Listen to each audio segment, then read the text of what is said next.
नमस्कार दोस्तों, स्वागत है आप सभी का मेंस एजुकेशन में। आज के इस वीडियो में हम सीखेंगे आगमन और निगमन विधि में अंतर। आगमन और निगमन विधि में अंतर ये सभी शिक्षक भर्ती परीक्षाओं के लिए महत्वपूर्ण टॉपिक है।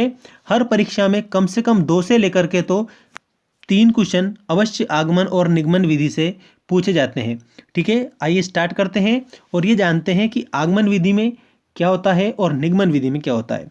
आगमन विधि को इंडक्टिव मेथड कहते हैं और निगमन विधि को डिडक्टिव मेथड कहते हैं। सबसे पहले आप ध्यान रखें आगमन विधि। इस विधि में विशिष्ट से सामान्य की ओर अग्रसर होते हैं। ठीक है, विशिष्ट से सामान्य की ओर। और जो निगमन विधि है इसमें सामान्य से विशिष्ट की ओर अग्रसर होते हैं। जैसे जब हम विद्यार्थी को कुछ सिखाते हैं तो विशिष्ट से सामान्य की ओर आगमन विधि के माध्यम से हम सिखा सकते हैं और निगमन विधि में सामान्य से विशिष्ट की ओर हम सिखा सकते हैं। इसके बाद में आगमन विधि विशिष्ट उदाहरणों की सहायता से सामान्य सिद्धांत ज्ञात किए जाते हैं। आगमन विधि के माध्यम से विशिष्ट उदाहरणों की सहायता से सामान्य सिद्धांत ज्ञात किए जाते हैं और जो निगमन विधि है सामान्य सिद्धांतों का प्रयोग विशिष्ट उदाहरणों पर किया जाता है। जो सामान्य सिद्धांत है उनका प्रयोग विशिष्ट उदाहरणों में किया जाता है। किसमें? निगमन विधि में। ठीक है, जो डिडक्टिव मेथड भी है।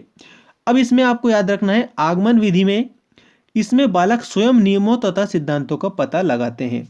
यदि प्रश्न बना कि बालक स्वयं नियमों तथा सिद्धांतों का पता किस विधि में लगाते हैं तो आप बताएंगे आगमन विधि में लगाते हैं। और निगमन विधि में इसमें दूसरों के द्वारा ज्ञात किए गए नियम अथवा सिद्धांतों पर निर्भर रहना पड़ता है। मतलब कि दूसरों पर डिपेंड रहना पड़ता है, दूसरे के द्वारा ज्ञात किए गए नियम और जो सिद्धांत है उन पर मतलब जो अपनी डिडक्टिव मेथड है इसमें रहना पड़ता है। इसके बाद में अगला है इस विधि में छात्र सक्रिय रहते हैं। आगमन विधि में क्या होता है? छात्र सक्रिय रहते हैं।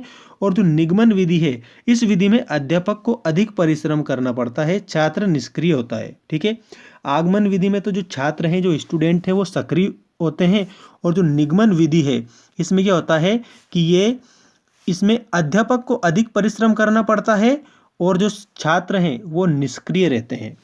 इसके बाद में आगमन विधि में ये विधि एक मनोवैज्ञानिक विधि है, सीखने में सहायक भी है।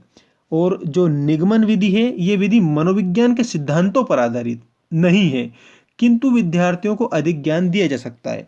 ठीक है, सैद्धांतिक जो मनोविज्ञान है इस विधि में मनोविज्ञान के जो सिद्धांत है उस पर आधारित नहीं रहा जा सकता, किंतु विद्यार्थियों को अधिक ज्ञान दिया जाता है निगमन विधि में। अब इसके बाद में आगमन विधि की बात करें तो यह विधि अनुसंधान या खोज करने की विधि है। कौन सी विधि अनुसंधान तथा खोज करने की विधि है? तो आगमन विधि। और निगमन विधि यह विधि बताए गए सिद्धांतों का प्रयोग करने की विधि है। आगमन विधि में यह विधि छात्रों को नवीन ज्ञान की ओर प्रोत्साहित करती है। कौन सी विधि नवीन ज्ञान की ओर प्रोत्साहित करती है? तो आप बताएंगे आगमन विधि छात्रों को नवीन ज्ञान की ओर प्रोत्साहित करती है।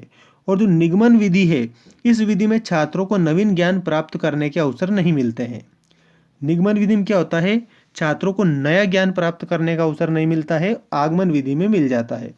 अब आगमन विधि में इस विधि से सीखा हुआ ज्ञान भूला नहीं जा सकता, क्योंकि प्रत्यक्ष उदाहरणों को लेकर फिर से उसका पुनर्निर्माण किया जा सकता है। मतलब आगमन विधि में क्या होता है कि जो ज्ञान है उसको हम भूल नहीं सकते, क्योंकि प्रत्यक्ष उदाहरणों को लेकर फिर से उनका पुनर्निर्माण किया जा सकता है इस विधि में। और निगमन विधि में क्या होता है? इस विधि से सीखा हुआ ज्ञान भूला जा सकता है, क्योंकि इस ज्ञान को प्राप्त करने की प्रक्रिया से विद्यार्थी अनभिज्ञ रहते हैं। मतलब कि जो निगमन विधि है उसमें इस बात से अनभिज्ञ रहते हैं कि हमने ज्ञान प्राप्त किस प्रक्रिया के माध्यम से किया है। जब प्रक्रिया ही नहीं मालूम रहेगी तो ज्ञान कैसे याद रहेगा। और आगमन विधि में क्या होता है कि जो ज्ञान है उसको भूला नहीं जाता, क्योंकि उसमें प्रत्यक्ष उदाहरणों को लेकर उनको वापस पुनर्निर्माण किया जाता है। अब हम बात करते हैं आगमन विधि का अगला जो पॉइंट है वो इस प्रकार है। इस विधि के प्रयोग से बालकों में आत्मविश्वास को बल मिलता है। आगमन विधि में जो बालक हैं उनके आत्मविश्वास को बल मिलता है। और जो निगमन विधि है इस विधि में बालकों को दूसरे का आश्रय लेना पड़ता है, मतलब दूसरों का सहारा लेना पड़ता है निगमन विधि में। आगमन विधि में ये बात याद रखना आपको, ये विधि बालकों की शिक्षा के लिए उत्तम विधि है। ठीक है, क्योंकि इसके द्वारा बालकों की मानसिक शक्तियों का विकास होता है। ठीक है। और निगमन विधि में क्या होता है, ये केवल मात्र अध्ययन की विधि है, इसमें रटना पड़ता है, अन्वेषण संभव नहीं है। मतलब कि रटन विद्या इसमें चलती है। और जो आगमन विधि है, इस विधि के प्रयोग से अध्ययन प्रक्रिया रोचक बन जाती है। आगमन विधि में अध्ययन प्रक्रिया रोचक बन जाती है। और जो निगमन विधि है, इस विधि के प्रयोग से अध्ययन प्रक्रिया नीरस बनी रहती है, छात्र भयभीत रहते हैं।